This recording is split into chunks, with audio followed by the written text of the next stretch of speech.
മറ്റുള്ള നമ്മുടെ രാജ്യങ്ങൾ 50 വർഷം മുന്നോട്ടാണ് ചിന്തിക്കുന്നതെങ്കിൽ നമ്മുടെ കേരള സ്റ്റേറ്റ് മാത്രം 50 വർഷം പിന്നോട്ട് ചിന്തിക്കും. മനുഷ്യരെ ഭക്ഷണം തേടി ജീവിച്ചിരുന്നവരിൽ നിന്ന് കൃഷിക്കാരായി മാറിയിരിക്കുന്ന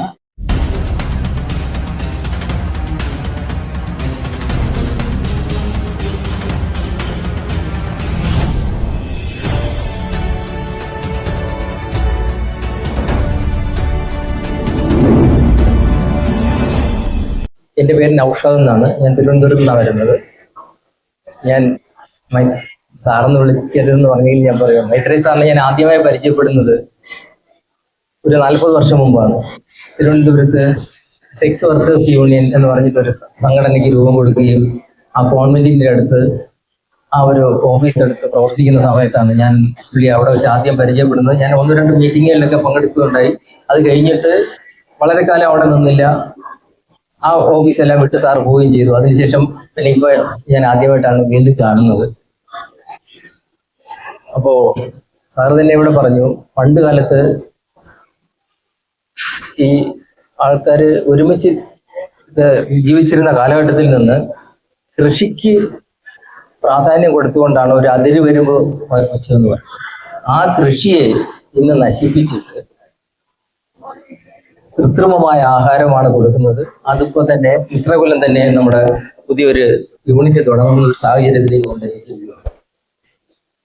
ഗവൺമെന്റ് പോലും ആ രീതിയിലേക്ക് ജനങ്ങളെ ദ്രോഹിച്ചുകൊണ്ടിരിക്കുന്ന കാലഘട്ടത്തിൽ നമുക്ക് ഇതുപോലുള്ള ലൈബ്രറികൾ സംഘടിപ്പിക്കുന്നത് കൊണ്ട് ഇനി എന്ത് ചെയ്യാൻ കഴിയും എന്നാണ് സാറിന്റെ അഭിപ്രായം.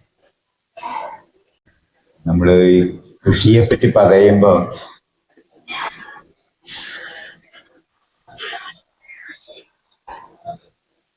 അദ്ദേഹം ഈ പറഞ്ഞ വിഷയമൊന്നുമല്ല നമ്മൾ നേരത്തെ സംസാരിച്ചത്. മനുഷ്യരെ ഭക്ഷണം തേടി ജീവിച്ചിരുന്നവരിൽ നിന്ന് കൃഷിക്കാരായി മാറിയിരിക്കുന്ന ഒരു പ്രശ്നമാണ്.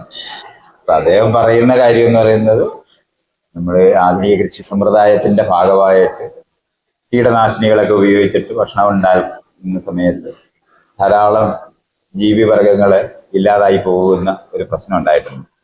അതൊരു പുതിയ പ്രശ്നമാണ്. അതിനെ ഞാൻ നേരത്തെ പറഞ്ഞ വിഷയമായി കൂട്ടി മനസ്സിലാക്കാം.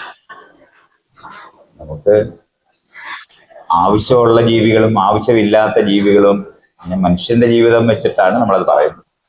നമുക്ക് ആവശ്യമുള്ള ജീവികളും ആവശ്യമില്ലാത്ത ജീവികളും ഒന്നും നമ്മൾ തരംതിരിച്ചിട്ടുണ്ട്.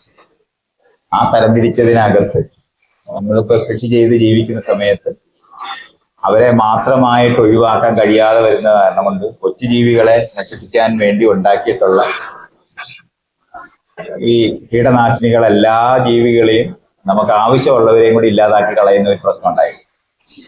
ആ തിരിച്ചറിവ് നമുക്കുണ്ടായപ്പോൾ അത് അങ്ങനെയല്ല വേണ്ടതെന്നും ഈ പറയുന്ന കൃമി കീടങ്ങൾ എന്ന വാക്കാണ് നമ്മൾ പണ്ട് ഉപയോഗിച്ചിരുന്നത്. ക്ഷുദ്രജീവികൾ എന്നൊക്കെയുള്ള വാക്കുകൾ നമ്മൾ ഉപയോഗിക്കുമായിരുന്നു. അങ്ങനെ എല്ലാ കണ്ണിന് കാണാൻ വയ്യാത്തതും കണ്ണിന് കാണുന്നതുമായിട്ടുള്ള ചെറിയ ജീവികൾ മുഴുവൻ ശത്രുക്കളായിട്ട് കാണുന്ന ഒരു സമീപന രീതി നമ്മൾ വികസിപ്പിച്ചിട്ടുണ്ട്.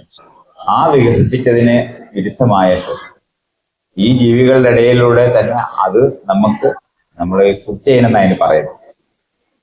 നമ്മൾക്ക് ഒന്നൊന്നിനെ ആഹരിച്ച് ജീവിക്കുന്ന രീതിയിലാണ് കൂടുതൽ ജീവികൾ ഉണ്ടായി വന്നിട്ടുള്ളത്. അപ്പൊ ആ ആഹരിച്ച് വരുന്നതിന്റെ ഒരു ഇടയിൽ നിന്ന് നമുക്ക് ആവശ്യമില്ലാത്തവരൊന്ന് വിചാരിക്കുന്നവരെ മുഴുവൻ നശിപ്പിച്ചു കളഞ്ഞാൽ നമ്മളെ ബാധിക്കുന്ന നിലവാരത്തിലേക്ക് അത് മുഴുവനും കൂടെ മാറിപ്പോകുമെന്ന്, അതേപോലെ തന്നെ അങ്ങനെ അല്ലാതെ അതിനെ ചെയ്തെടുക്കാനൊക്കെ പുതിയ ആധുനികമായിട്ടുള്ള രീതികൾ തന്നെ വികസിപ്പിച്ചിട്ടുള്ളതിന്റെ മനസ്സിലാക്കി നടക്കുന്ന പുതിയ കൃഷി സമ്പ്രദായത്തിനെ പറ്റിയാണ് അദ്ദേഹം പറയുന്നത്. തിരിച്ച് ഗോത്രകുലത്തിലേക്ക് പോയാൽ മാത്രമേ അത് അല്ലല്ല, ഗോത്രകുലത്തിലേക്കൊന്നും നമുക്ക് പോകാൻ നോക്കത്തൊന്നുമില്ല. അതൊക്കെ നമ്മുടെ മാത്രമാണ്. അല്ല, മറ്റുള്ള നമ്മുടെ രാജ്യങ്ങൾ 50 വർഷം മുന്നോട്ടാണ് ചിന്തിക്കുന്നതെങ്കിൽ നമ്മുടെ കേരള സ്റ്റേറ്റ് മാത്രം 50 വർഷം പിന്നോട്ട് ചിന്തിക്കുന്നു. അല്ലല്ല, അതൊക്കെ ഞാൻ പറയുന്നില്ല. അങ്ങനെ അവരുടെ ഇങ്ങനെ വളരെ ആർബിട്രറിയാ. അങ്ങനെ കേരള സ്റ്റേറ്റ് പ്രത്യേകം ചിന്തിക്കുന്നു അങ്ങനത്തെ ഒന്നും അങ്ങനല്ല. അങ്ങനെ മനസ്സിലാക്കിയാൽ ഞാൻ ഈ പറയുന്ന വിഷയം തന്നെ മനസ്സിലാകാതെ അങ്ങനെയല്ല. അതൊക്കെ നമുക്ക് നമ്മുടെ നാട്ടുകാർ ശരിയല്ല എന്ന് നമ്മൾ ചുറ്റുപാടും കുറെ കൂടെ നമ്മൾ നന്നാകണം അല്ല, എന്ന് പറയുന്നത്. മിത്രകുലം തന്നെ നമുക്ക് നമ്മുടെ ആരോഗ്യം മെച്ചപ്പെടുത്തുക എന്നുള്ള കൺസെപ്റ്റ് വളരെ പ്രാധാന്യം കൊടുക്കുന്നു. അല്ല, അത് എനിക്ക് വിഷയം മനസ്സിലായിട്ട് തന്നെ ഞാൻ അല്ലാതെ മിത്രകുലത്തിന്റെ ഒരു പ്രവൃത്തി സാധനത്തിനകത്തേക്ക് റിഡ്യൂസ് ചെയ്തുകൊണ്ട് ഞാൻ ഈ വിഷയങ്ങൾ പറയാൻ പറ്റത്തില്ല. അങ്ങനെ നമ്മൾ മനസ്സിലാക്കേണ്ടത് അതല്ല പറയുന്നത്. അതിനെ അല്ല.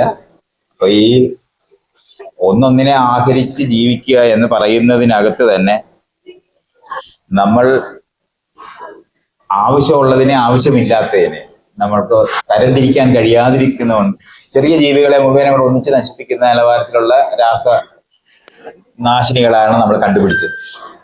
അതുകൊണ്ടാണ് നമുക്ക് ആ പ്രശ്നം ഉണ്ടാകും. അതേ സമയത്ത് ഇപ്പം എന്താണ് ബ്ലൈറ്റ് എന്ന് പറഞ്ഞ് ചെടികൾ മുഴുവൻ അതിന് നീര് വലിച്ചു എടുക്കുന്ന ജീവികളുണ്ട്. അതിനെ നമുക്ക് കളഞ്ഞേ പറ്റൂ. അത് നമ്മൾ ജൈവ എന്താണ് കീടനാശിനി എന്ന് പറഞ്ഞ സാധനങ്ങൾ ഉപയോഗിച്ചിട്ട് തന്നെയാണ് അതൊക്കെ ചെയ്യുന്നത്. ഈ ചെടികളെല്ലാം എന്തിനാണ് ഇത്രയും രാസ സാധനങ്ങൾ ഉൽപ്പാദിപ്പിച്ചത് നമ്മൾ പറയാൻ ബാധ്യത. അല്ല സാർ, ഇപ്പൊ കൃഷി മുള്ളുകളുണ്ട്, കടുത്ത വിഷങ്ങളുള്ള ചെടികളുണ്ട്, ദുർഗന്ധമുള്ള ഇലകളുണ്ട്. ഇതെല്ലാം എങ്ങനെ ഉണ്ടായെന്ന് നമ്മൾ പറയേണ്ടവർ. അതുകൊണ്ട് ഓടിപ്പോകാൻ കഴിയാതിരുന്ന ചെടികളാണിതെല്ലാം. ചെടികൾ എന്ന് പറയുന്ന ഒരിടത്ത് വേര് ഉറപ്പിച്ച് നിൽക്കുന്ന അന്ന് ഈ കൊച്ചു ജീവികളില്ല. ഇതാണ് നമ്മൾ മനസ്സിലാക്കേണ്ടത്. കൊച്ചു ജീവികൾ പിന്നീടാണ് ഉണ്ടായത്. അവരുണ്ടായി ഈ ഇലകളെല്ലാം തിന്നാൻ തുടങ്ങിയപ്പോൾ അതിനെ ചെറുക്കാനായിട്ട് ഓടിപ്പോകാൻ കഴിയാതിരിക്കുന്ന ചെടികൾ ഉണ്ടാക്കിയ റെസിസ്റ്റൻസ് ആണ് നമ്മൾ ഈ കാണുന്ന ചെടികളിലുള്ള ദുർഗന്ധം, ചെടികളിലുള്ള നമുക്ക് അലർജിക്കായിട്ടുണ്ടാകുന്ന വിഷങ്ങൾ, തിന്നാൽ വയറിനകത്ത് കുഴപ്പമുണ്ടാകുന്നത്, ശരീരത്തിന് പാരാലിസിസ് ഉണ്ടാകുന്ന നിലവാരത്തിലുള്ള വിഷങ്ങൾ ഉണ്ടാകുന്ന ഇതെല്ലാം ചെടികൾ വികസിപ്പിച്ചത് തന്നെയാണ്. അപ്പൊ അതങ്ങനെ അല്ലെന്ന് മനസ്സിലാക്കിക്കോളൂ. കൃഷിക്ക് വേണ്ടി പണ്ട് അതിർവരം വിട്ടു. നിങ്ങൾ പറയുന്ന വിഷയം ഞാൻ പറഞ്ഞ ഇന്ന് കൃഷിക്ക് വേണ്ടി അതിർവരം വിടാതെ നമ്മൾ തിരിച്ചിറങ്ങേണ്ട കാലഘട്ടത്തിലേക്ക് എത്തിയിരിക്കുന്നു. ഇതൊക്കെ നിങ്ങള് മതവിശ്വാസികളാ? അല്ല, ഞാൻ അതിനകത്ത് കൂട്ടൊന്നുമില്ല. മതവിശ്വാസം പോലെ ഈ വിഷയങ്ങളും ഇന്ത്യയിട്ട് ഒരു കാര്യമില്ല. അല്ല, മനസ്സിലാക്കട്ടെ. അല്ല, ഞാൻ എല്ലാ മതത്തെയും ഒരുപോലെ അങ്ങനല്ല. നിങ്ങൾ എന്താണ് വെജിറ്റേറിയൻ മതക്കാരാ, അങ്ങനെയാണ് അത് തീരുന്നത്. അതൊന്നും ഞാൻ ഈ പറയുന്ന വിഷയത്തിനകത്ത് ഞാൻ കൂട്ടിക്കുഴയ്ക്കാൻ തയ്യാറല്ല. പക്ഷെ അതേ സമയത്ത് ഏത് സാധനത്തിനെയും നശിപ്പിക്കുന്ന നിലവാരത്തിൽ രാസവളങ്ങൾ ഉപയോഗിച്ചത് ഈ തെറ്റിദ്ധാരണ കൊണ്ടാണ്. ചെറിയതായിരുന്നതെല്ലാം നമുക്ക് അപകടമാണ്. ഹൈജീൻ എന്ന് പറയുന്ന കോൺസെപ്റ്റ് കൊണ്ടുവരുന്ന സമയത്ത് സകല ബാക്ടീരിയയും അപകടമാണെന്നാണ് കണ്ടെത്തിയത്. അങ്ങനെയായിരുന്നു ഇപ്പൊ നമ്മൾക്ക് എന്താണ് ഈ ആന്റിബയോട്ടിക് എന്ന് നമ്മൾ പറയുന്ന സാധനം എല്ലാത്തിനെയും കൊല്ലുന്ന നിലവാരത്തിലാണ് ചെയ്തത്. ഇന്നിപ്പോ നമ്മൾ അങ്ങനെയല്ല. നമ്മളെ ഉപദ്രവിക്കുന്നു എന്ന് പറയുമ്പോൾ എന്നും അത് ഉപദ്രവകാരിയായിട്ടിരിക്കുമോ എന്ന് ചോദിച്ചാൽ അതുമില്ല. ഒരു ബാക്ടീരിയയോ വൈറസോ നമ്മുടെ ജീവിതത്തിനകത്ത് കടന്നു വന്നിട്ട് അവര് നമ്മൾക്ക് ഉപദ്രവം ഉണ്ടാകുന്ന കുറെ നാളുണ്ട്. അത് കഴിഞ്ഞാൽ അവരെല്ലാവരും കൂടെ ഒന്നിച്ച് ജീവിക്കാൻ തുടങ്ങുന്ന ഒരു സ്ഥലമുണ്ട്. അങ്ങനെയാണ് മാറ്റങ്ങൾ ഉണ്ടായി പുത്തൻ സാധനങ്ങളും പുതിയ ജീവികളും ഒക്കെ രൂപപ്പെടുന്നത്. അങ്ങനെ പക്ഷെ അങ്ങനെ മനസ്സിലാക്കാതെ ഇതിനെ മുഴുവനും നമ്മൾ ഇല്ലാതാക്കാൻ ശ്രമിക്കുന്ന ഒരു കാലം ഉണ്ടായിരുന്നു. അതിനെയായിരുന്നു ഹൈജീൻ എന്ന് പറഞ്ഞിട്ട് ഉണ്ടാക്കുന്ന ഒരു കാലം. ആ കാലത്തിന് അന്നത്തെ അല്ലാത്ത മനസ്സിലാക്കൽ ആവശ്യമാണെന്ന് പറയുന്ന സ്ഥലത്ത് നിന്നാണ് ഈ വിഷയങ്ങൾ നമ്മൾ പറയേണ്ടത്. അതിനു പകരം തിരിച്ച് നമുക്ക് കാട്ടിൽ പോകാമെന്നും തിരിച്ച് നമുക്ക് പോകാമെന്ന് വിചാരിക്കുന്നത്, കാട്ടിപ്പോയി നിങ്ങൾ ജീവിച്ചാല് തലയിലെ ബോംബിടുന്നവരെ എടുത്ത് കണ്ടോണ്ടിരിക്കാമെന്നുള്ള അല്ലാതെ വേറെ ഒന്നും ചെയ്യാനൊക്കെ. സാർ, ബോംബിടുന്നത് മാത്രമല്ല, ഇപ്പൊ നേരത്തെ സാർ പറഞ്ഞ അനുസരിച്ച് നമുക്ക് ഒരു അതിർവരമ്പ് കൃഷിക്ക് വേണ്ടി ഉണ്ടാക്കി. പക്ഷെ ഞാൻ ഇതൊന്നും അല്ല പറഞ്ഞത്. കൃഷിക്ക് വേണ്ടി അതിർവരമ്പ് ഉണ്ടാക്കിയതൊക്കെ നിങ്ങൾ കൃഷിക്കാരായിരിക്കുന്നവർ പറയുന്ന കാര്യം. ഇതൊന്നും അല്ല ഞാൻ ഈ പറയുന്നേ. വെറുതെ തെറ്റിദ്ധരിക്കല്ലേ. കൃഷിക്ക് പാടം ഉണ്ടാക്കിയ കഥയൊന്നും അല്ല ഞാൻ പറഞ്ഞോണ്ടിരുന്നത്. അതല്ല അതിർവരമ്പ്. ഞാൻ പറഞ്ഞ വിഷയമേ അല്ല നിങ്ങൾ വേണ്ടത്. അതിൽ നിന്ന് തിരിച്ചിപ്പോ കൃഷിയിലേക്ക് പോകുന്ന അവസ്ഥയിലേക്ക് എന്ത് ചെയ്യാനാ? കൃഷിക്കാരൻ ഉണ്ടാക്കുന്ന പാടത്തെ വരമ്പിനെ പറ്റി അല്ല അതിർന്ന് ഞാൻ പറഞ്ഞത്. നിങ്ങൾ അതാണ് മനസ്സിലാക്കിയെങ്കിൽ ആ ഘട്ടം എന്റെ കാര്യം പോകും എന്ന് മാത്രമേ എനിക്ക് തന്നെ പറയാനുള്ളൂ. അല്ല, കർഷകർക്ക് വേണ്ടിയിട്ട് ഒരു അതിർവരമ്പുണ്ടായി. കർഷകർക്ക് വേണ്ടിയുള്ള അതിർവരമ്പല്ലത്. ചെയ്യാൻ വേണ്ടിയിട്ട് മനുഷ്യൻ തമ്മിൽ അകന്നു. ആ അകന്ന മനുഷ്യനെ തിരിച്ചടിപ്പിക്കുന്ന ഒരു അവസ്ഥയിൽ ഞാൻ പറഞ്ഞില്ലേ, ഇതാണ് മതവിശ്വാസം. ഇനി തലകുത്തി എന്ന് ഞാൻ വിചാരിച്ചാലും ശരിയാകത്തില്ല. എന്റെ ബുദ്ധി തീർന്നു. നിങ്ങൾക്ക് ആർക്കെങ്കിലും അദ്ദേഹത്തിന് പറഞ്ഞു കൊടുക്കാമെങ്കിൽ പറഞ്ഞു കൊടുത്തോ. ഞാൻ കഴിഞ്ഞു. കൃഷിക്കാരിട്ട പാടത്തിന് വേണ്ടി ഇട്ട അതിരിനെ പറ്റിയാണ് ഞാൻ നേരത്തെ ഇവിടെ ഇരുന്ന് വേണ്ടിയതെന്ന് നിങ്ങൾ മനസ്സിലാക്കിയിട്ടുണ്ടെങ്കിൽ എന്റെ കാര്യം പോക്കാണ്. അല്ല, അങ്ങനെ അതിർവരമ്പ് വന്നത് ഇപ്പൊ തിരിച്ച് അതിർവരമ്പ് വന്ന കാര്യം ഒന്നും അല്ല ഞാൻ ഈ പറഞ്ഞത്.